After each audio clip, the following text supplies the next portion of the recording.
కాంగ్రెస్ వచ్చినాక 3 పువ్వులు 6 కాయలు అన్నట్టున్నది. కాంగ్రెస్ చెప్పేది ఒకటి, అది చేసేది ఒకటి. ఎందుకంటే 50 ఏళ్ళ నుంచి చూస్తున్నాము, మన ప్రజలను ఎట్లా మభ్య పెట్టాలి, ఎట్లా మోసం చేయాలనేది వాళ్ళకి ఒక్కరికి ఇంకోళ్ళకి ఎవరు తెలియదు. ఇంకో ఏ పార్టీ వచ్చినా తెలియదు వాళ్ళకి. వీళ్ళు మాత్రం వల్ల నైపుణ్యత ఉంది వాళ్ళకి. ఎందుకంటే ఆటో డ్రైవర్లు నేను 12,000 రూపాయలు ఇవ్వని అడగలే, నువ్వు ఇస్తాను, మాకు ఇచ్చేయి. నువ్వు మామూలు మాలేక మనిషి అయితే మర్చిపోతాము. నువ్వు ఒక రాష్ట్రానికి సీఎం, ఎన్నికల మేనిఫెస్టోలో పెట్టినావు, 12,000 ఇస్తాను, ఫ్రీ బస్ పెట్టినావు. అది మాకు శాపం అయింది. అయినప్పటికీ కూడా మేమేదో మా జీవనోపాధి మేము కలుపుకుంటున్నాం.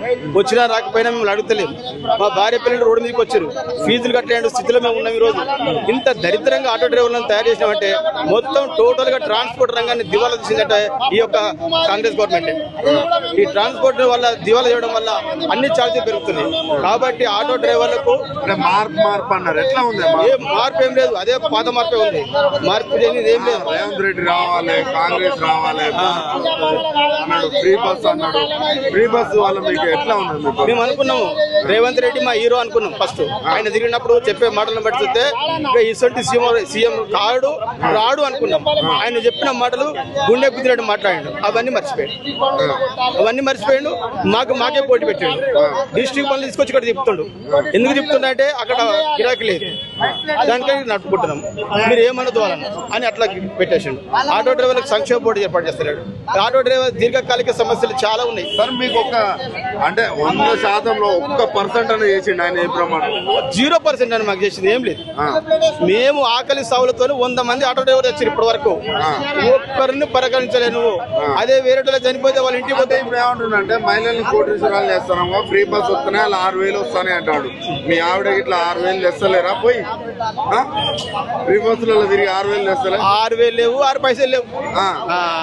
ఏంటంటే కట్టు కథలు చెప్పేది కానీ చేసేది ఏం లేదు. అందుకని మళ్ళీ వేయం కదా, అయిపోయింది. 2034 వరకు ఉంటే ఏంది పరిస్థితి? మీరు అందరూ రావాల్సిందే, ఇంకేం లేదు. మేము ఆటో డ్రైవర్ రావాల్సిందే, బతికలేదు ఇక అంతే. ఎవరు పట్టించుకోవట్లేదు. పొన్నం ప్రభా గారికి 4 సార్లు పోయినాం.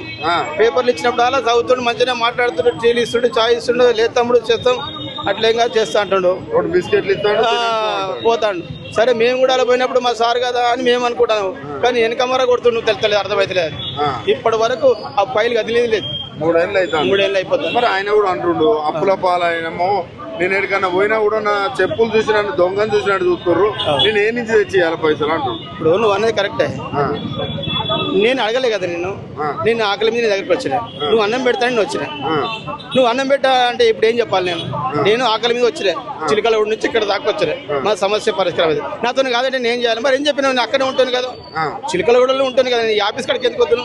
నాకేం అవసరం? ఇప్పుడు రావడం వల్ల ఆకలి ఉన్నది, ఇంకా తిరగడం వల్ల ఇంకా ఎక్కువ ఆకలి అవుతుంది. నువ్వు ఏం చెప్పినావు? మాట చెప్పకపోరాదు. ఎందుకు నువ్వు ఏలేవు? ఇతను కాదు, అవి లేనిపోయిన కోరికలను పెట్టినావు, ఆశలు చెప్పినావు, ఆశల పల్లెకులు తిప్పినావు. 420 హామీలు ఒక్కటి లేదు.